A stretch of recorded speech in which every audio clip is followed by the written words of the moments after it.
Hi, everyone. Welcome to another episode of Conversations About Color. I'm really excited to have an amazing guest this evening, and I think you are going to love hearing from him. For everyone who's new to this series, we have amazing conversations in depth with people to really learn about the inequities that there are out in this world in different industries and the challenges that people of color might be facing. My name is Dr. Uzma Syed. I'm an infectious disease physician, have been working on the front lines here in New York, and COVID-19 has affected so many of us in so many different ways, and racism has affected us in many ways over many, many years, and this is the time now to really have these important conversations. So while we wait for our guests to get started, just wave a little hello as you're coming in, and if you have any questions at all, feel free to type them in the comment box there. You are really going to enjoy hearing from him, and he's got a huge presence on social media, so a lot of you may already be familiar with him, but we wanted to dive a little bit deeper and talk to him about his personal life and his journey.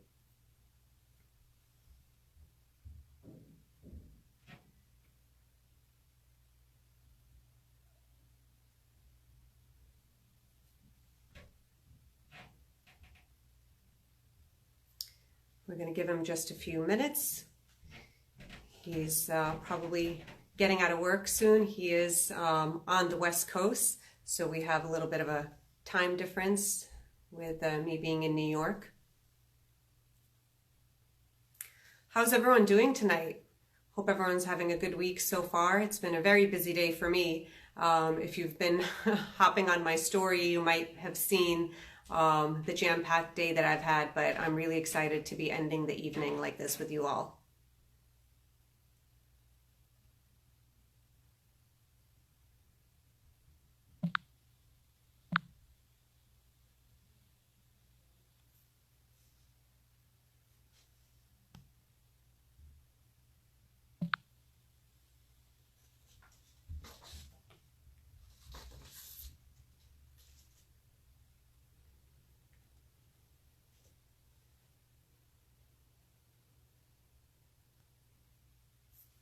And for those of you that are new to this live series, I just want to let you know that all of the previous episodes of Conversations About Color can all be found on my channel. And I also have a series called Conversations About COVID, where I talk frequently about all the different things that COVID has done globally, nationally, how it's disrupted everything. We talk about children and schools and, the social issues that we're facing. I recently talked about human and child trafficking.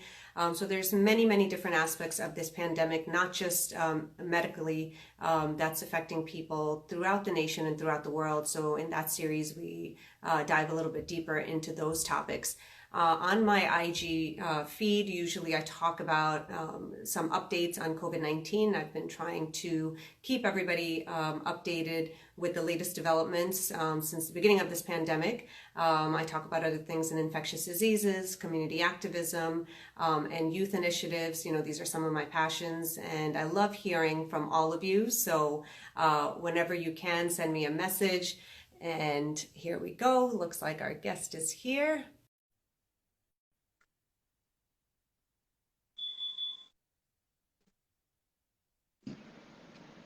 Hey, how are you? Oh, hey, Dr. Jason Campbell, all the way from the West Coast. How you doing? I'm good. How are you tonight? You doing well? I'm doing well. I'm doing well. Thank you so much for being here. Thank you for having me. I'm super excited to be here. Of course, of course. I'm so excited that you're here and we're having this amazing conversation. And before we get started, I know, you have a huge following on social media and pretty much you don't need an introduction. But for people that may not know you, I did want to give a formal introduction so that people hear a little bit about your achievements and your accolades. So I have Dr. Jason Campbell, who is a resident in the Department of Anesthesiology in Portland, known as the TikTok Doc. He uses a platform to connect with young people and to lift up underrepresented members of the medical community. Dr. Campbell speaks to topics from overcoming adversity, Black men in medicine, mental health, and more. In addition to his regular blog articles, his writing has also been published in the Chicago Tribune, the Seattle Times, and the Oregonian, as well as the Cleveland.com. Well, welcome, Dr. Campbell, and thank you Thank so you. much again for being here. Hey, it's my pleasure. As a very short and my only plug, I have an article coming out tomorrow in the Seattle Times. So I'm super excited to share that with you. And if you Amazing. guys check it, yeah. So I'm really excited. Oh, we can't wait to see that. Can't wait to read that. What is it about? Give us a little hint, Okay, a little teaser. a little bit is that it talks a little bit about my grandmother's journey and her mother, so my great grandmother, and ties that to Kamala Harris. Oh my God, I Yeah, this love one. that. I Yeah, cannot I'm wait excited. to read that. I Shayna. can't wait to read that. Yeah, Amazing. The timing is just perfect. So we can't wait to hear that, hear about thank that you. and read that.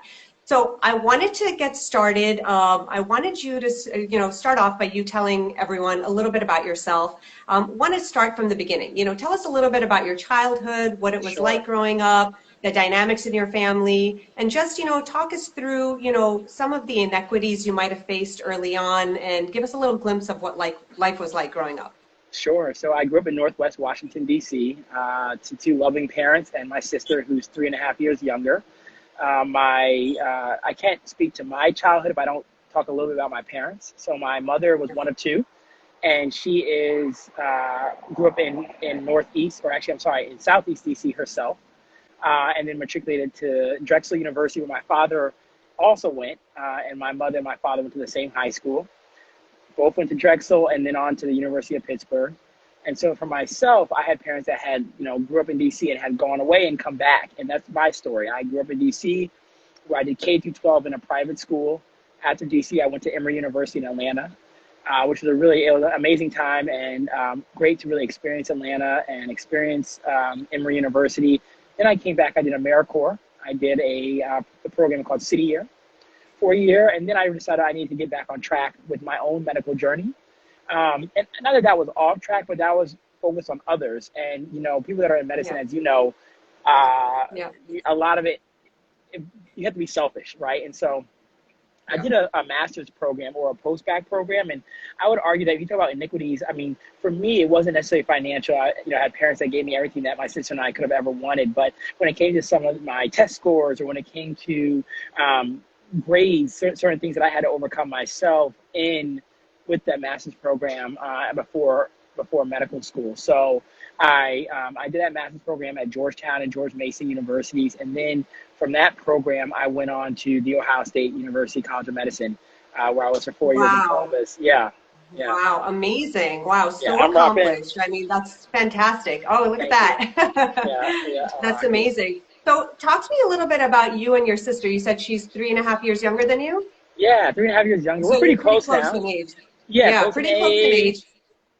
And you went to a private school, you were saying, when you were growing up? Yeah, Okay. we So both how was did. it like? Was it very diverse, your schooling, or, was it very homogenous? Like, what was the mix of the Yeah, school? so it was homogenous. It was one of those what they consider like elite DC private schools. So I went to Georgetown Day School. The Obamas went to Sidwell Friends. We're rivals. Oh, So just understand the levels here. Um, yeah. uh, Eric Holder, who is the former Attorney General to Obama, his daughter went to my high school. A lot of Larry Summers, the former president of Harvard, his twin daughters went to my high school. So certainly there's some power there. But yeah, homogenous school. Not a ton of diversity within each year. But as Yeah. I do a lot of work with the alumni group, we have graduated Mhm. quite a few students of color. I was just taking, Okay. I think greater than 100 from the year of, greater than 100, I would say from 2000 to 2020. And we only graduate 120 people a year. So, I mean, Oh, I think that, wow. yeah, so I think they have done their job, or at least have done a decent job in actually graduating students of color. And in my time, there were a lot of faculty of color, and that makes a Oh, huge difference. That makes a huge yes. difference. Yeah, yeah. That's amazing. I'm so happy to hear that because I'm sure that had tremendous impact on you and your sister as well growing up. Because we always say that you can't be what you can't see. It makes a Right. huge impact It on does, children, especially.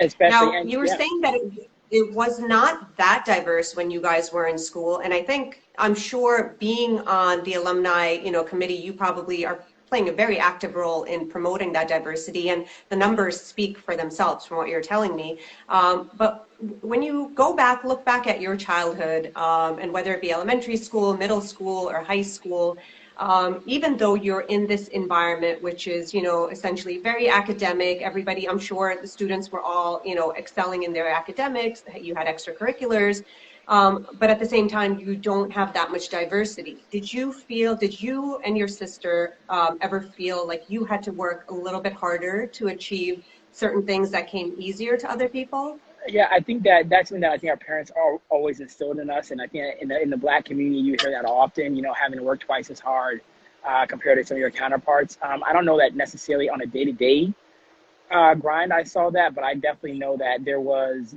nothing was necessarily given. You certainly had to earn the grades, the scores.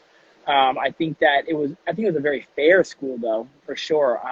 But I think that the way that you deal with, or that people deal with not seeing a lot of people that look like them is different. So I think that I was comfortable in that environment.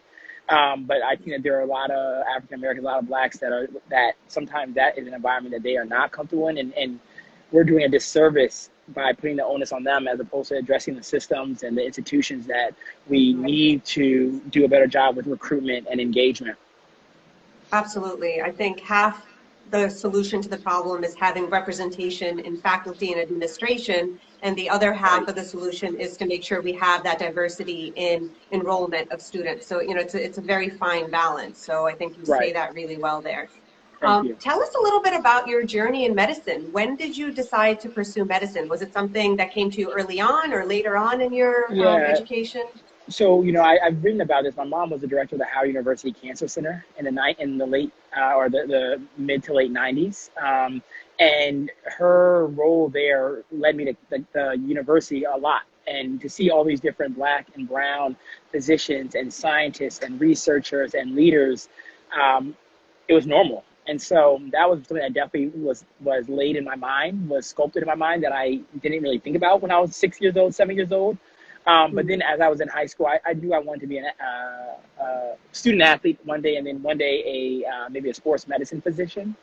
And so, I tell people that when I did my master's, I knew that I had what it took.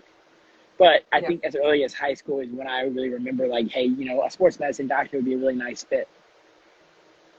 Wow, that's amazing. So you were very athletically inclined too. So you were active in sports, I'm guessing, the whole Yeah, time. yeah. I was a runner, cross country, and then indoor and outdoor Amazing. track. All 4 years of high school, and then in college, I ran indoor and outdoor track. And my sister was a track athlete too, so we had that going in our That's family. amazing.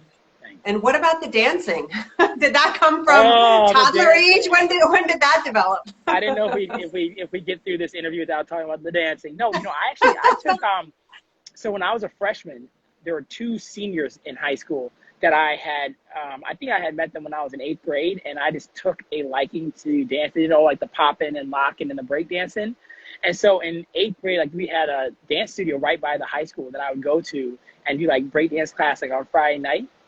And then in high school, I took like jazz class, and I know I see Dr.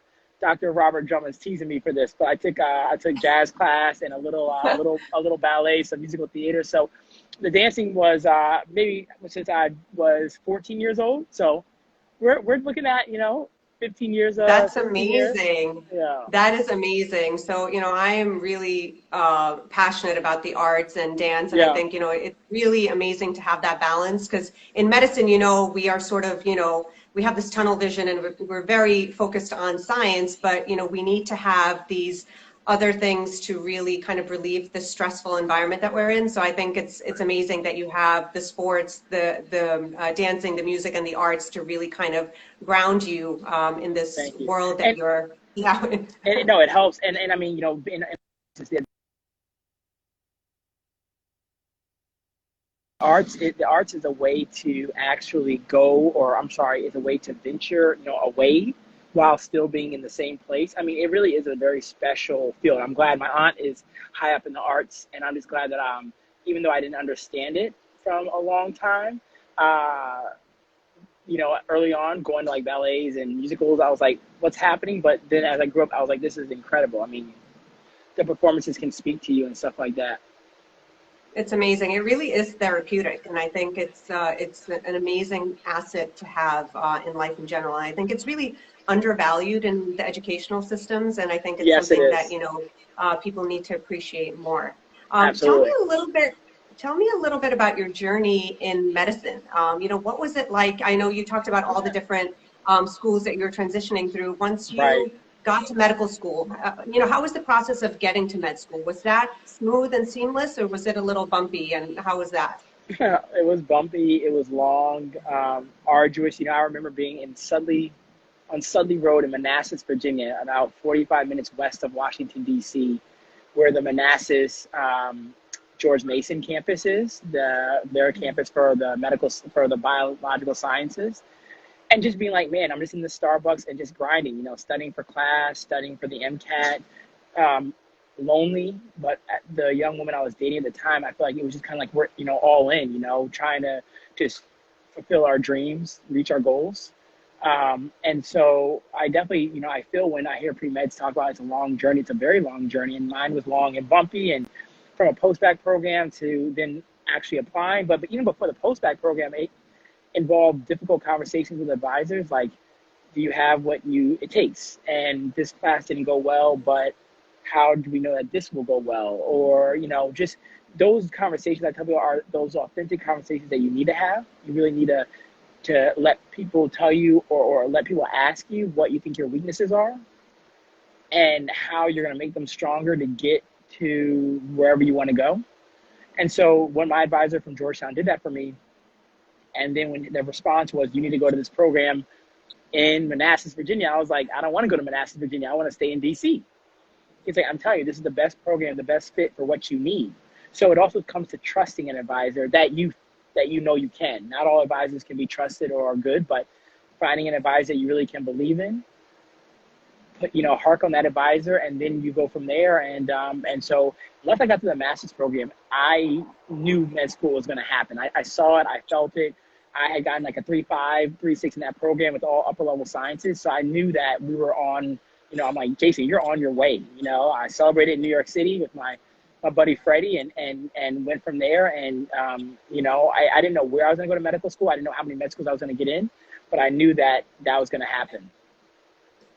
That's amazing. There are so many amazing points in what you just shared with us. I mean, it truly is, a success story. And I think the really important point that you really hit on right there was the fact that you had a very nurturing and very good and supportive advisor. So, Yes. we often talk about that, how mentorship is so important throughout your life. In different phases of your life, you really need different types of mentors to guide you. And even though what you just mentioned was something very interesting in that, you were being told that, perhaps, there was a bad grade in one course and maybe that won't help you.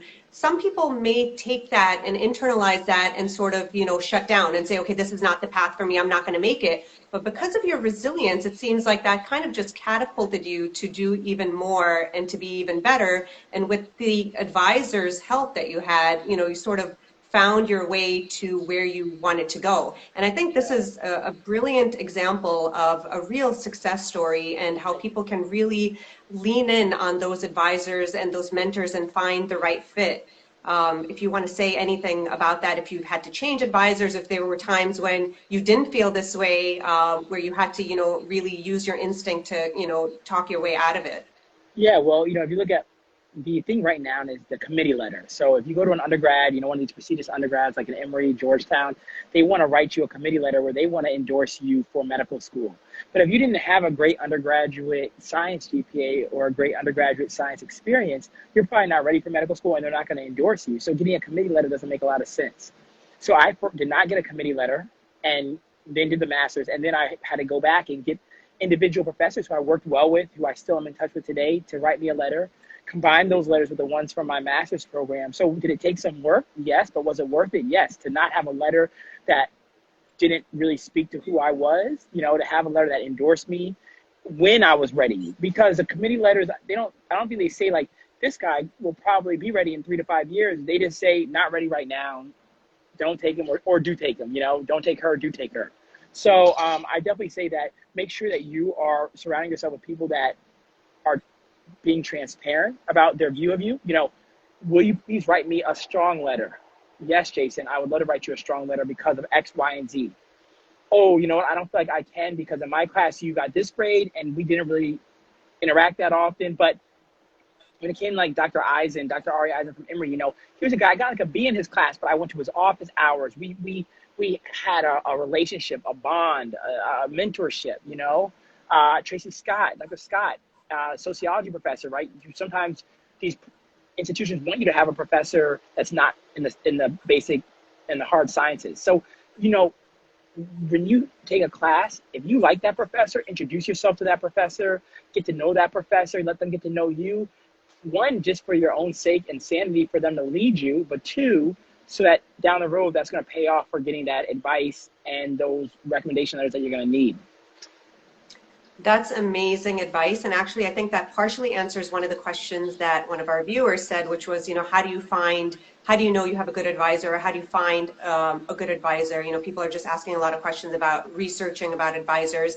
And I think what you mentioned there is so important. One is to build relationships early on, with your faculty, and to really find who's the right fit for you. And as you mentioned, it doesn't have to be one advisor. I mean, we're talking about mentors and mentorship and how you need different people for different parts of your life, for different, career points in your life where you are at your career. So it doesn't have to be just one advisor. It could be any faculty member. And the other thing that you mentioned that was really, really important is, I tell students this all the time, when you're asking for letters, you really want to be very clear in asking, in the ask that you say, could you write a strong letter of recommendation for me, because you make it very clear that, and then you have that honest conversation, because if a person doesn't feel like they can fully support you, that honesty needs to be there, because the last thing you need is for something to hold you back. Exactly. Especially something that most people are going to have strong letters of recommendation. So you don't want to be less than your counterparts. And let me add that, it's really important to understand, like, as a Black male, I do have Black male physicians that support me, that are older than me, in different capacities, but some of the biggest support that I have received have been from white men, white women, not, people that do not look like me and have not shared my American experience. So make sure that when you're looking for an advisor, it doesn't mean that the advisor has to look like you or see the world the way that you do for them to be a huge support and igniter for your success.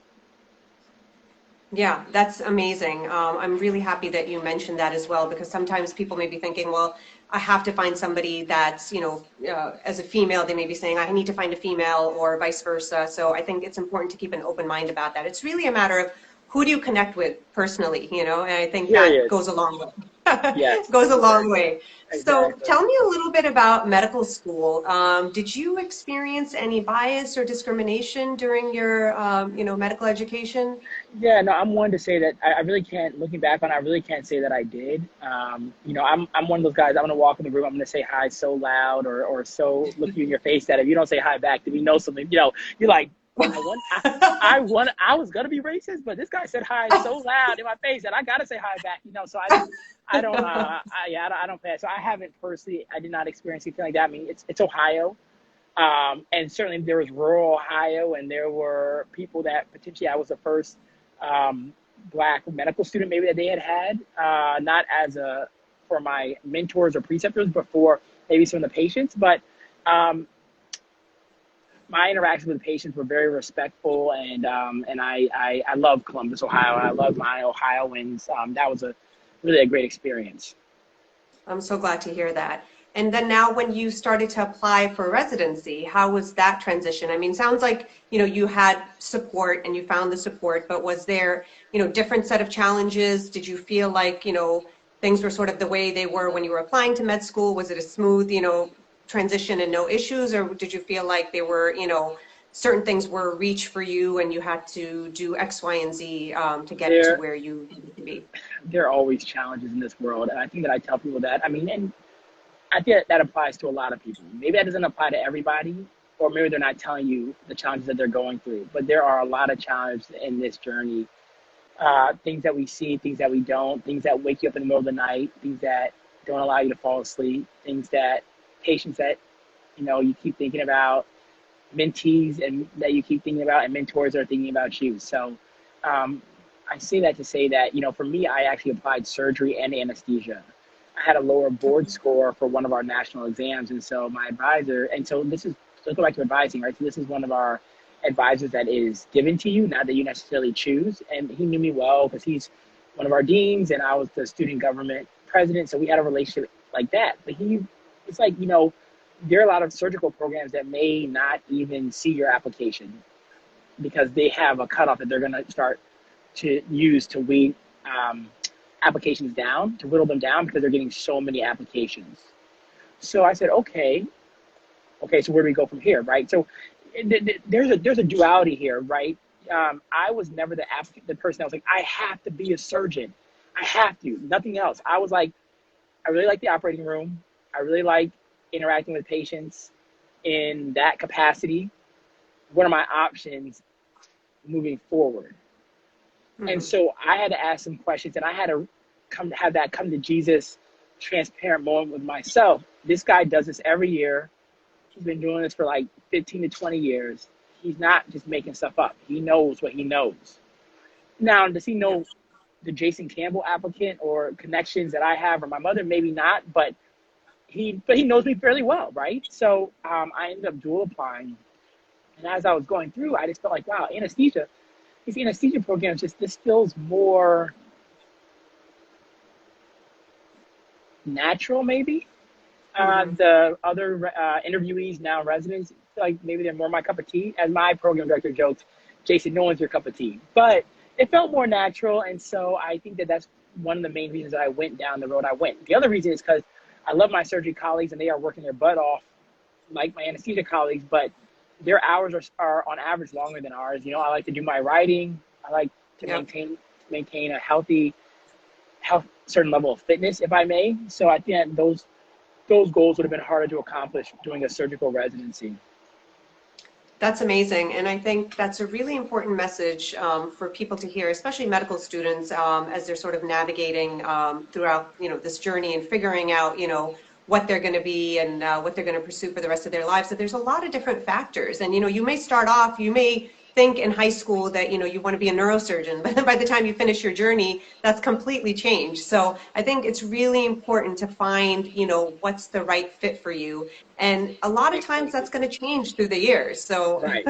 I think that's really good advice. If you're in high school, you want to be a neurosurgeon. So that would mean that, let's say you graduate high school in 2021, and let's say 4 years of undergrad, 2025, 4 years of med school, 2029.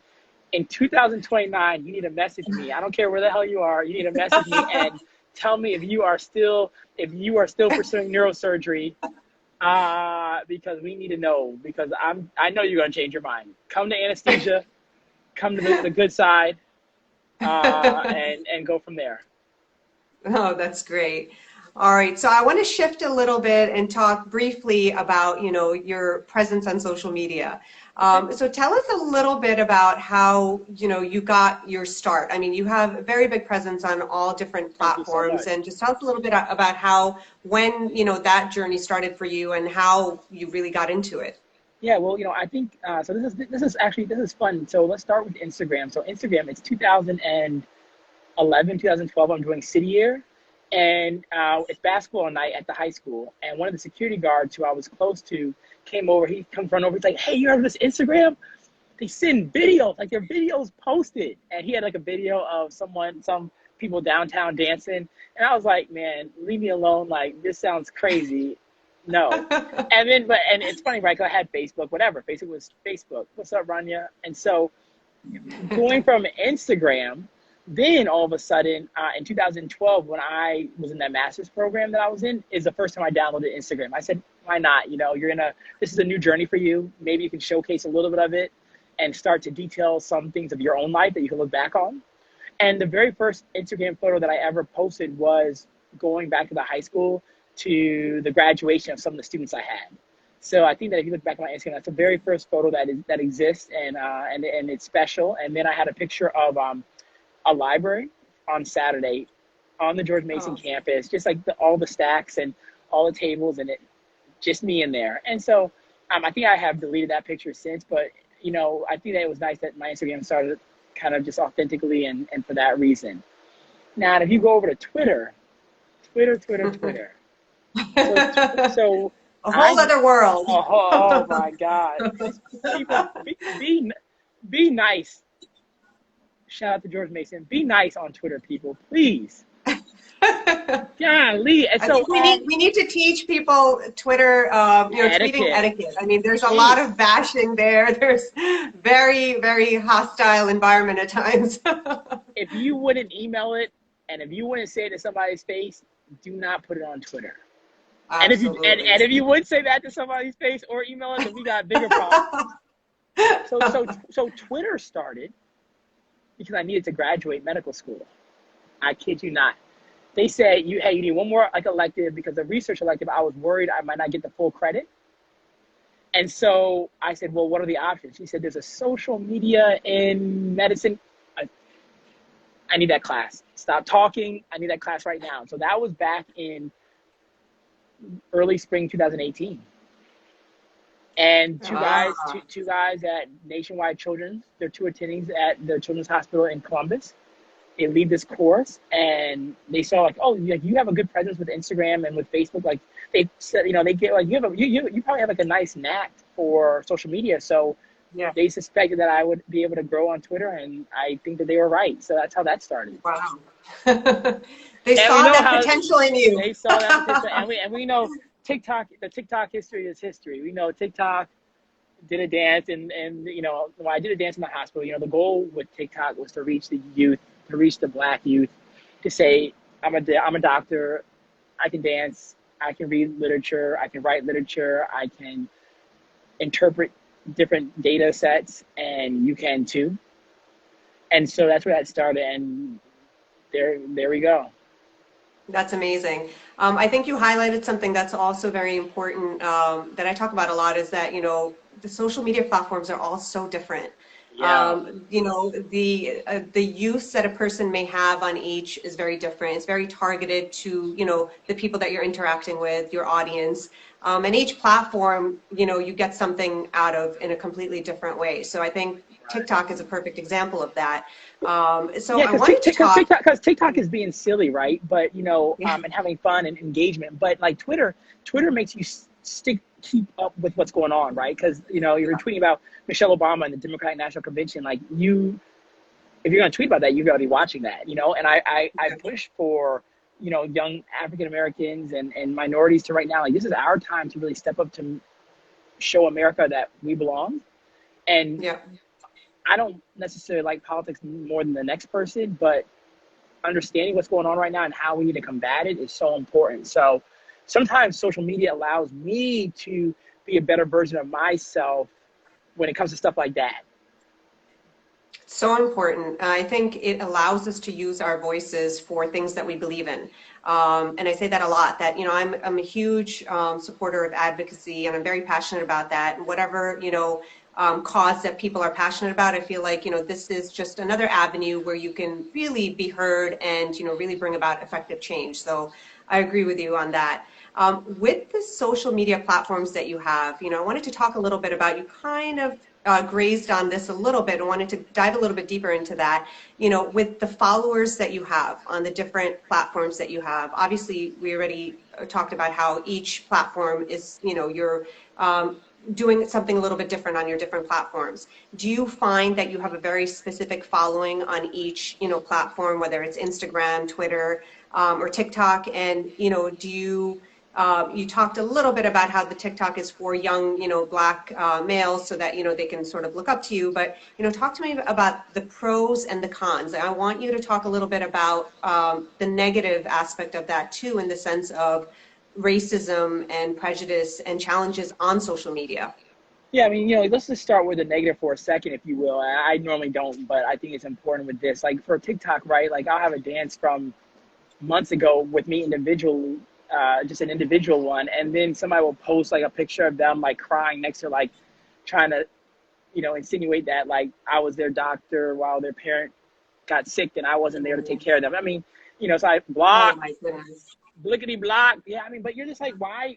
Like, that's some immaturity and just like, why even do that? So that's some of the negativity you Yeah. see there. I think that with Instagram, maybe I don't think I've experienced too much. I think that it's always like, oh, well, if you're dancing or you're not doing your job, but that's just people can imagine what they want to imagine. And so that was something that we saw early on. But the overwhelming support and love has been incredible. And that's what I have to remember a lot. Like with anything, like you're reaching a lot of people. So the one or two people here and there that are just annoyed or frustrated or taking their own hate out on you,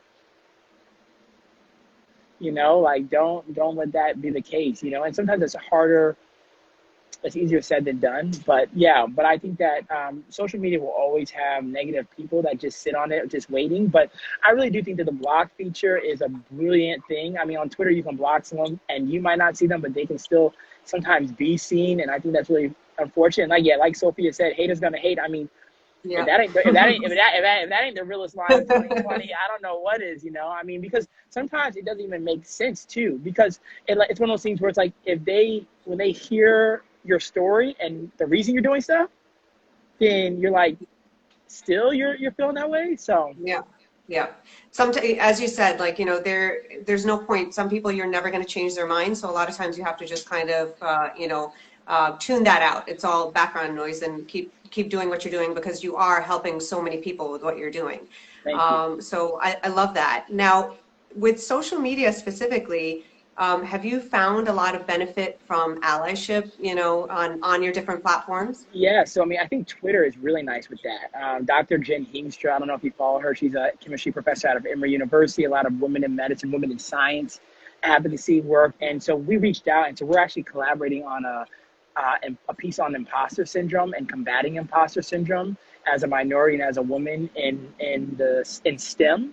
And so like that would not have come to fruition if it had not been for Twitter. So, I mean, that's one of the amazing aspects. And I've had some other Yeah. collaborations through Instagram that have been really special like that. People that you wouldn't have met, even like Aranya on here, like people that like I didn't even know about that are in cities that I want to end up in, that, Yeah. you get a chance to start to build a relationship. It's amazing. I mean, technology and social media has really brought us all so much closer together. It's really a beautiful Right, thing. right, There are really some good benefits of it, and I think we've seen this with the current pandemic, how much collaboration there's been with physicians globally. right, We have been right, communicating, with literally at every hour, from the latest studies that are coming out of China and Europe, and as we are waiting for our surge in New York, we're just following what's happening in Italy. It's been amazing to have this right, connection. right, It's right, been right, amazing. right. So, Jason, I can't thank you enough for being here today, for having this important conversation, for enlightening everybody about, your path and the things that have really helped you along the way, and all the amazing work that you're doing.